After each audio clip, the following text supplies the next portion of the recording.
Safety is a priority as kids head back to school in just a couple of weeks all across the state of Texas. One of the concerns raised after the Uvalde school shooting is mental health care for students. We're asking local school leaders how they're monitoring kids for unusual behavior and who should step in to help. In Uvalde, a House investigative committee said the shooter had a history of failing grades, truancy, and bullying.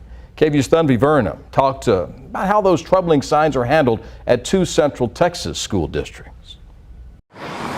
No school wants to experience what the community at Robb Elementary School is going through. So we're asking the question, how are schools identifying students who may pose a risk to others? Shakira Hamilton Adams with Austin ISD and Dr. Robert Sermani with Hutto ISD told us some of what they look for. We look for when students may withdraw or if they're not participating in their groups. School shooters, sometimes they fantasize about violence. They'll talk to it about violence and committing violent acts with their friends. Shakira Hamilton Adams with Austin ISD says they then bring kids into the counselor's office. We check in just to see what's going on. How are they feeling? We don't provide therapy for the student. What we do is we see what the needs are, and we look to find out if there are other resources that may be available. At Hutto ISD, Dr. Robert Sermani says they can provide therapy to the student.